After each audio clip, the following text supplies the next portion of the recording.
BBA, BCA, BCom computer కోర్సులో 100% placement లభించే ఏకైక డిగ్రీ కాలేజ్ కూకట్పల్లిలోని I3 డిగ్రీ కాలేజ్ 8367215215. నమస్తే, నేను Keshav. Welcome to Suman TV. ఆంధ్రప్రదేశ్లో హై వోల్టేజ్ యాక్షన్ సీక్వెన్స్ కనిపిస్తుంది. ఇంకా చెప్పాలంటే ఒకే ఒక్కడ సినిమాలో ఉన్నట్టుగా సీన్స్ అన్నీ చకచకా జరిగిపోతున్నాయి. అవన్నీ జరుగుతుంది ఎక్కడంటే డిప్యూటీ సీఎం క్యాంప్ ఆఫీస్లో. పవన్ కళ్యాణ్ బాధ్యతలు చేపట్టిన నాటి నుంచి ఒక్క క్షణం కూడా తీరిక లేదు. అధికారిక కార్యకలాపాలు ఒకవైపు, మరోవైపు అతిథుల ఆగమనంతో బిజీ. నిర్ణయాలు తీసుకునేటువంటి క్రమంలో ప్రజలకి చేరువలో ఉండాలంటే ఏం చేయాలి, దీని మీద కూడా ప్రత్యేక కసరత్తు చేస్తున్నారు deputy CM Pawan Kalyan. So అసలు పవన్ షెడ్యూల్ ప్రకారం చూస్తే ఆయన యాక్షన్ ప్లాన్ ఏ విధంగా ఉండబోతుంది, ఆల్రెడీ కీలకమైనటువంటి 3 శాఖలను నిర్వర్తిస్తున్నటువంటి పవన్ కళ్యాణ్ ఎలా ముందుకు వెళ్ళబోతున్నారు, ఈ అంశాలను విశ్లేషించేటువంటి ప్రయత్నం చేద్దాం. మనతో పాటు జనసేన పార్టీ అధికార ప్రతినిధి రాయపాటి అరుణ గారు ఉన్నారు. అరుణ గారు నమస్కారం. నమస్తే అండి. అరుణ గారు, వరుసగా అంటే బాధ్యతలు స్వీకరించిన తర్వాత ఎవరు ఊహించిన విధంగా పవన్ కళ్యాణ్ ఎప్పుడు చూసినా అదే కార్యదీక్షలో ఉంటున్నారు.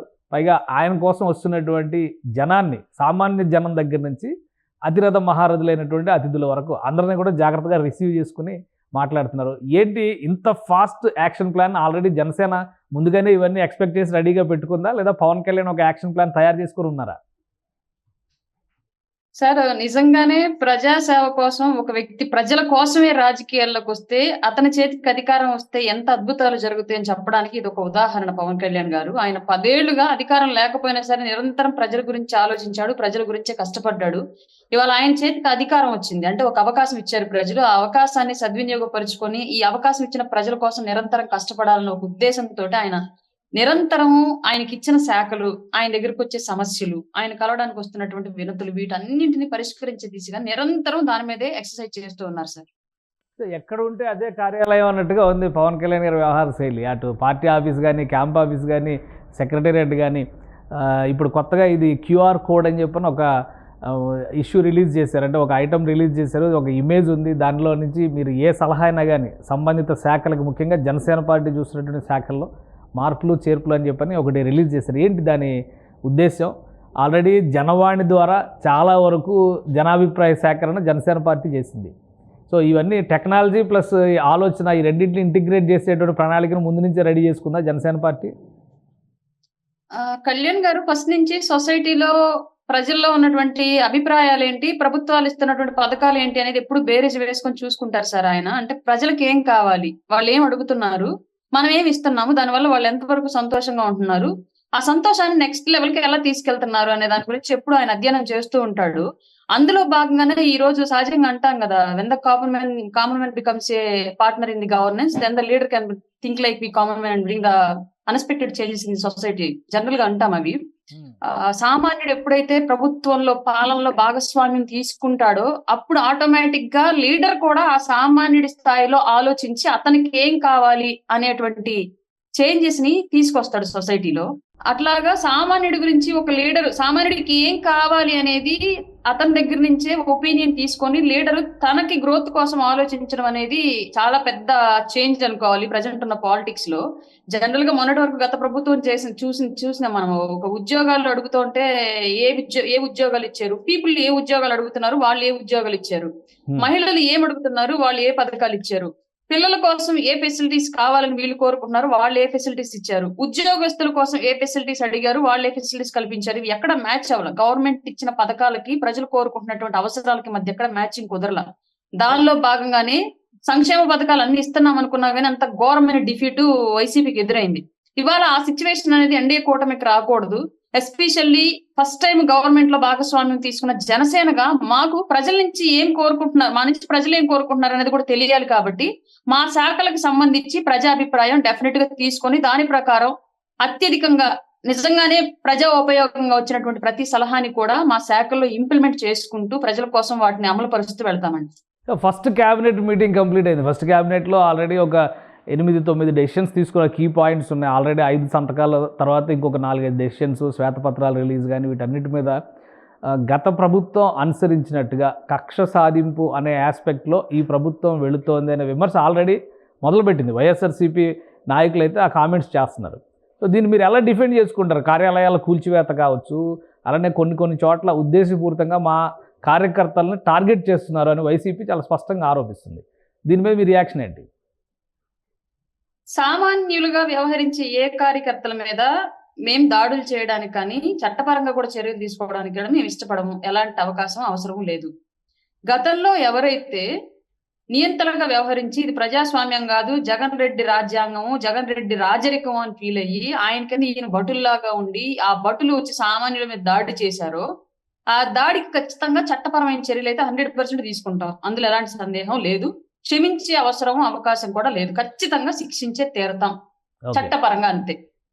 కానీ ఇప్పుడు లోపలగా రెండు విషయాలు ఒకటి ఋషికొండ ప్యాలెస్ విషయంలో కానీ అలానే వైఎస్ఆర్సీపీ నిర్మాణంలో ఉన్నటువంటి కార్యాలయం కూల్చివేత విషయంలో కానీ ఒక విమర్శ బలంగా వినిపించింది ఏంటంటే గత ప్రభుత్వం కూడా కూల్చివేతలతో మొదలైంది జగన్మోహన్ రెడ్డి ప్రభుత్వం, ఇప్పుడు ఈ ప్రభుత్వం కూడా కూల్చివేస్తోంది. ఈ రెండింటికి ఎవరో తేడా ఉందా? ఈ రెండు కూల్చివేతలు ఒకటేనా?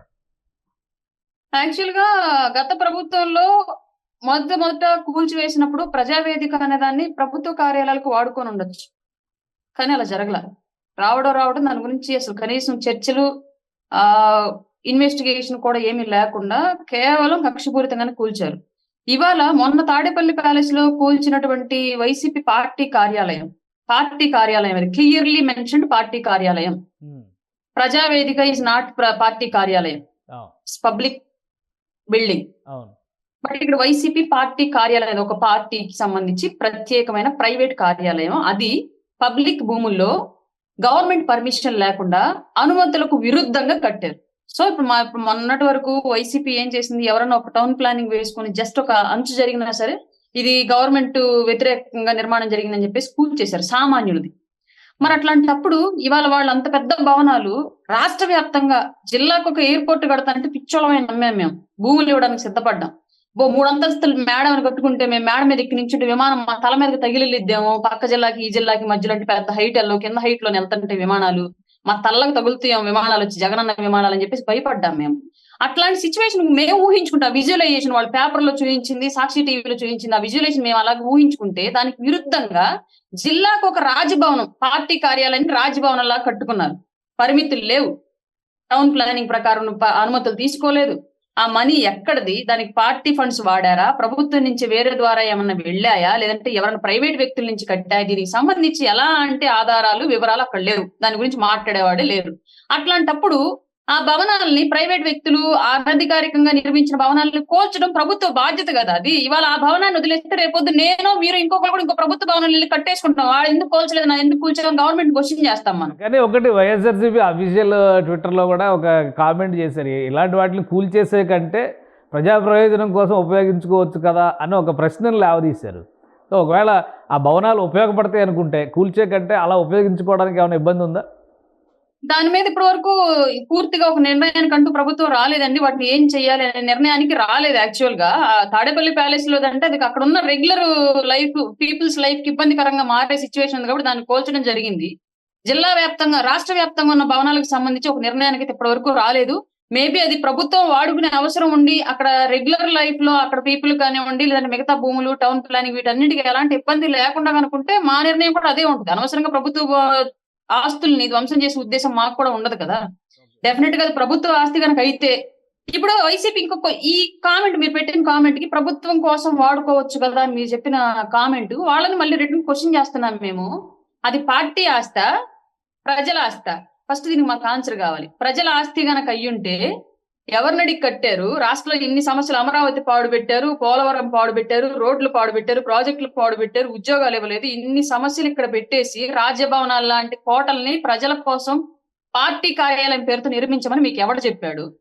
లేదు ప్రైవేట్ ఆస్త దాని ఓనర్ ఎవడో ఆడొచ్చి రాసిస్తే మేము ప్రభుత్వానికి వాడుకోవడానికి సిద్ధంగా ఉంటాం. వాళ్ళు పెట్టిన కామెంట్ లోని క్వశ్చన్ ఉంది, దానికి ఆన్సర్ చెప్తే మేము దానికి రెడీగా ఉంటాం. రైట్. ఈ శ్వేతపత్రాలు రిలీజ్ చేస్తా అంటారు కదా, ఈ అంశాలు అన్నిటిపైన కూడా అధ్యయనం ఉంటుందా? ప్రభుత్వం అన్ని శాఖలపైన ఒక 7 శ్వేతపత్రాలు రిలీజ్ చేస్తామని ఫస్ట్ క్యాబినెట్లోనే డెసిషన్ తీసుకున్నారు. సో ఇలాంటి అంశాలు అక్కడ ఋషికొండలో కట్టినటువంటి ప్రభుత్వ భవనాలకు సంబంధించిన అంశాలు ఇవి కూడా ఉంటాయా? డెఫినెట్ గా సార్, కొన్ని శాఖల మీద ఇప్పటి వరకు అయితే వచ్చిన దగ్గర నుంచి కసరత్తు చేస్తూనే ఉన్నారు. సివిల్ సప్లైస్ ఒకటి, అలాగే గ్రామీణ పంచాయతీరాజ్ శాఖ ఒకటి, విద్యాశాఖ ఒకటి, వీటన్నింటి మీద కూడా గత ప్రభుత్వం స్కాములు చేయడానికి అత్యధికంగా ఏ శాఖలను అయితే వాడుకుందో ఆ శాఖలన్నింటి మీద కూడా పూర్తిగా విచారణ అయితే జరుపుతున్నారు.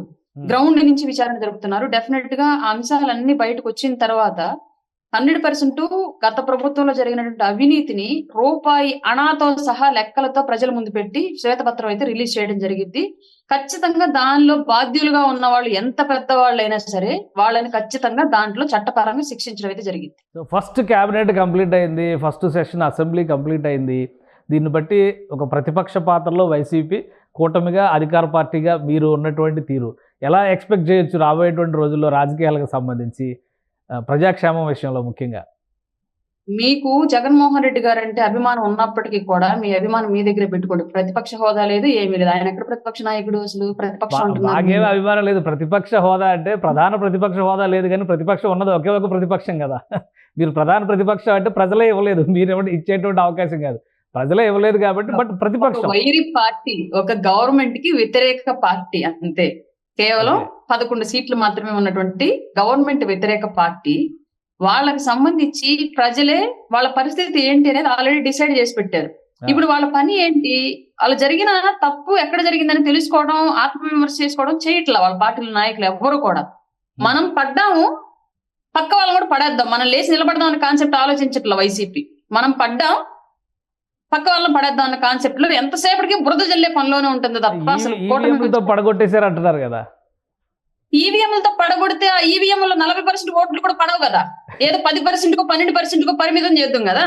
పోనీ ఈవీఎంలు సహకరించారని చెప్పేసి చెప్పుకుంటున్నటువంటి మోడీ గారికి అక్కడ మా మద్దతు ఇవ్వాల్సిన పరిస్థితి ఏర్పడింది కదా. కాంగ్రెస్ కానీ ఎంపీ స్థానాలు వచ్చినాయి కదా, వాళ్ళే మా మద్దతు కోరాల్సిన సిచ్యువేషన్ వచ్చింది. నిజంగానే ఈవీఎంలు ట్యాంపరింగ్ అవకాశం ఉంటే మోడీ గారే ఆ పని చేసుకుంటారు కదా. ఆయన అట్లాంటి అవకాశం లేకుండా మాకు అవకాశం ఇవ్వకుండా పిచ్చి మాటలు. ఇప్పుడు కూడా వైసీపీ ఆత్మ పరిశీలన చేసుకోవట్లేదు. మేము ఎందుకు ఓడిపోయాం, మా తప్పిదాలు ఎక్కడెక్కడ ఉన్నాయి, వాటిని ఎలా సవరించుకోవాలి, మళ్ళీ మేము తిరిగి లేచి ఎలా నిలబడాలి పార్టీని అమ్మేయక ముందే అనే ఆలోచన వైసీపీ నాయకత్వంలో ఎవరిలోనూ లేదు. ప్రజల్ని ఇప్పటికి కూడా ఓడిపోయిన తర్వాత కూడా ప్రజల్ని మోసగించే మాటలే మాట్లాడుతున్నారు.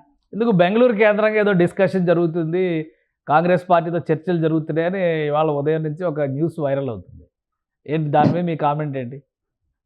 ఏం లేదండి, ఫస్ట్ నుంచి మేము చెప్తూనే ఉన్నాం, పిల్ల కాంగ్రెస్ వైసీపీ, తల్లి కాంగ్రెస్ ఆ కాంగ్రెస్. ఈ కాంగ్రెస్ ని తీసుకెళ్లి ఆ కాంగ్రెస్ లో ఇప్పుడు ఎన్నాళ్ళు ముసుకేసి నడిపారు. ఇప్పుడు ముసుగులు ప్రజలు తీసేశారు కాబట్టి కలిసిపోయే పనిలో ఉన్నారు ఓపెన్ గా. అంతే. ఇప్పుడు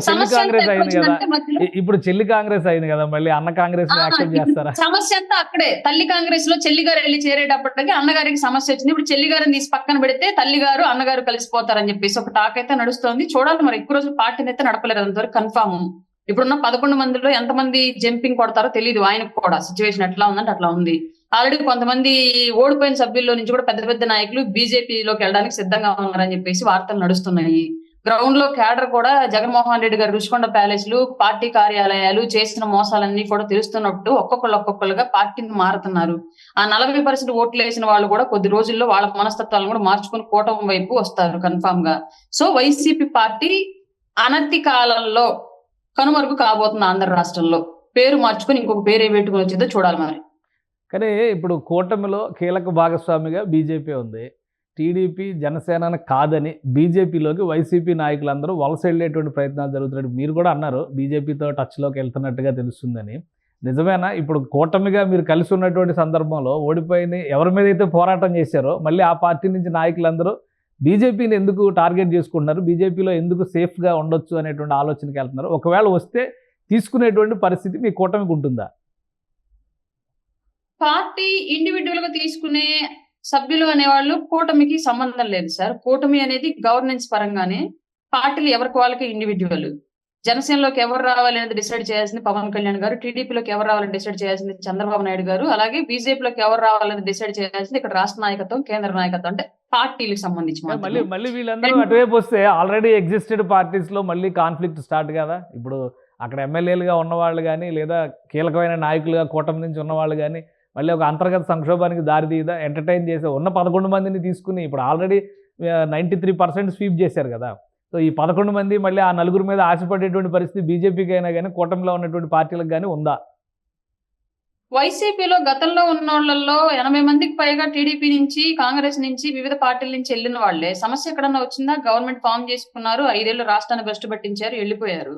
ఇవాళ బీజేపీలోకి వెళ్ళినా లేదంటే టీడీపీలోకి వెళ్ళినా వాళ్ళు అది వ్యక్తిగత అభిప్రాయం, మాకు సంబంధం లేదు, దానిలో ఎవరో మేము జడ్జి చేయడానికి సిద్ధంగా లేవు. ఫస్ట్ ఇది. రెండోది, ఏ పార్టీలోకి వచ్చినా వాళ్ళ వ్యక్తిగత స్వభావాన్ని పక్కన పెట్టేసి పార్టీ సిద్ధాంతాల ప్రకారం నడవాల్సిందే. టీడీపీలోకి వెళ్ళినా, జనసేనలోకి వచ్చినా, బీజేపీలోకి వచ్చినా.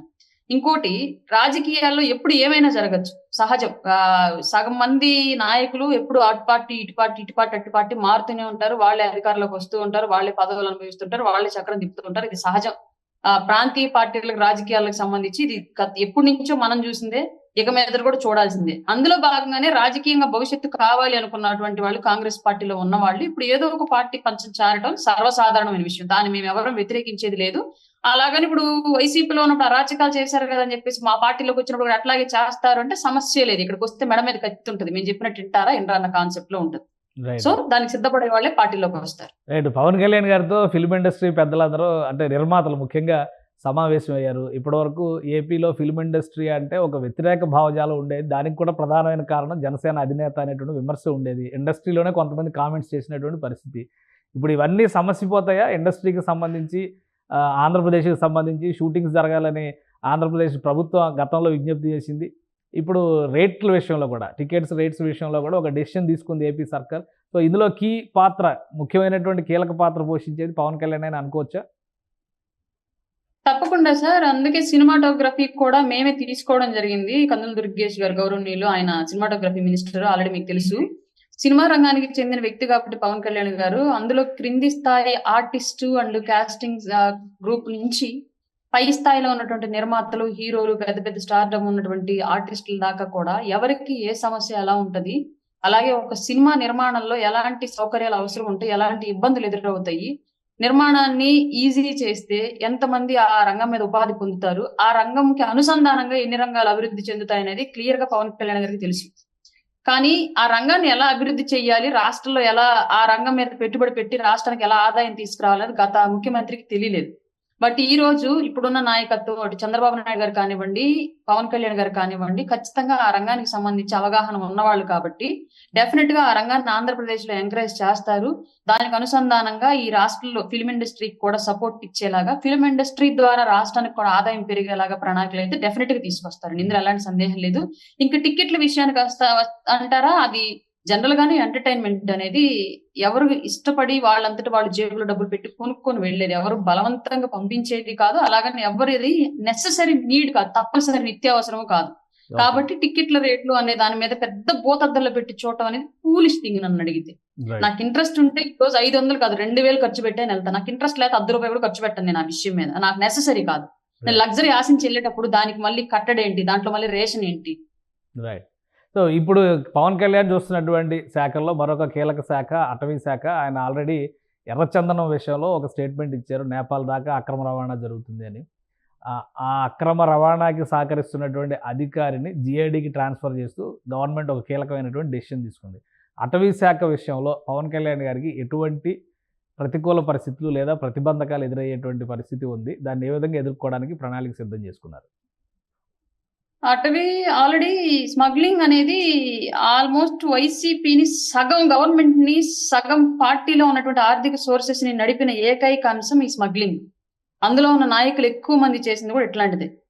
చిత్తూరు జిల్లాకి వెళ్ళినా, కడప జిల్లాకి వెళ్ళినా, ఇటు విశాఖపట్నానికి వెళ్ళినా రకరకాల స్మగ్లింగ్స్ తోటే వాళ్ళ ఆర్థిక సోర్సెస్ అన్ని వనగూర్చుకున్నారు, నాయకులుగా శాసించారు. ఇప్పుడు ఆ సోర్సెస్ డెఫినెట్ గా ఆగిపోతాయి. ఎందుకంటే అక్కడ ఉంది పవన్ కళ్యాణ్ గారు. ఎలాంటి సమస్య ఎదురైనా డెఫినెట్ గా స్మగ్లింగ్ ఆపే తీరుతారు. దానికి సంబంధించి ఎదురయ్యే ప్రధానమైన సమస్య పోలీస్ యంత్రాంగాన్ని బెదిరించడం. నాకు తెలిసినంత వరకు ఎవరైతే అక్కడ కాపలాగా ఉండే వాళ్ళు ఉంటారో వాళ్ళ ద్వారా మావోయిస్టుల పేరుతోనో, లేదంటే అటవీలో ఉన్నటువంటి వీళ్ళకి సంబంధించిన మనుషులు, రౌడీలను, గుండాలను ఆల్రెడీ పెంచుకున్నారు కాబట్టి వాళ్ళ ద్వారానో ఎదురయ్యేది. వాళ్ళకి తగిన భద్రత కల్పించటము. అట్లాగే అక్కడున్న వాళ్ళు ఎవరైనా సరే నిందితులుగా దొరికినప్పుడు వాళ్ళకి పునరావాసం ఏంటి అనేది, ఏ సోర్సెస్ లేకే వాళ్ళు ఆ మార్గాల వైపు వెళ్ళుంటారు డెఫినెట్ గా. ఇప్పుడు గంజాయి పండించే వాళ్ళైనా, కలప స్మగ్లింగ్ లో ఉండే వాళ్ళైనా, వాళ్ళకి ఆదాయ మార్గాలు లేక, గతి లేక ఆ రంగంలోకి దిగిన వాళ్ళు ఉంటారు. అట్లాంటి వాళ్ళందరికీ కూడా ఆదాయ మార్గాలు కల్పించి, ఒకవేళ శిక్ష పూర్తి చేసుకుని బయటకు వచ్చినప్పటికీ కూడా ఆదాయ మార్గాలు కల్పించి ఆ రంగం వైపు వాళ్ళు వెళ్లే అవసరం లేకుండా ప్రతికూల పరిస్థితులన్నింటినీ కూడా అనుకూలంగా మార్చుకొని డెఫినెట్ గా స్మగ్లింగ్ అనే దాన్ని అయితే 100% ఆపే తీరుతారు. అందులో ఎలాంటి సందేహం లేదు. ఎందుకంటే ఆయన ప్రకృతిని ఎంత ప్రేమిస్తాడో పవన్ కళ్యాణ్ గారు మాకు తెలుసు. ఇట్లాంటి విషయాల్లో యువత ఎంత తప్పుదారి పట్టి జీవితాలు నాశనం అవుతున్నాయి కూడా ఆయనకు తెలుసు. కాబట్టి ఈ రెండు అంశాలని సమన్వయం చేసుకుంటూ డెఫినెట్ గా ముందుకెళ్తారు. రైట్. థ్యాంక్ యూ అరుణ గారు, మీ అభిప్రాయాన్ని తెలియజేసినందుకు. ఇది ఆంధ్రప్రదేశ్లో కొత్త ప్రభుత్వం బాధ్యతలు తీసుకున్న తర్వాత జరుగుతున్నటువంటి పరిణామాలు ఖచ్చితంగా రాష్ట్రానికి ప్రయోజనం చేకూర్చేటువంటి అంశాలే అవుతాయని, అలానే రాజకీయంగా ప్రతిపక్ష పాత్ర పోషించాల్సినటువంటి వైఎస్ఆర్సీపీ రాబోయే రోజుల్లో కనుమరుగవుతుంది, దానికి స్వయంకృత అపరాధమే కారణమని రాయపాటి అరుణ విశ్లేషిస్తున్నారు. ఇది special discussion. Keep watching. Suman టీవీలో మీ పర్సనల్ అండ్ బిజినెస్ ప్రమోషన్స్ కోసం కింది నెంబర్కి కాంటాక్ట్ చేయండి.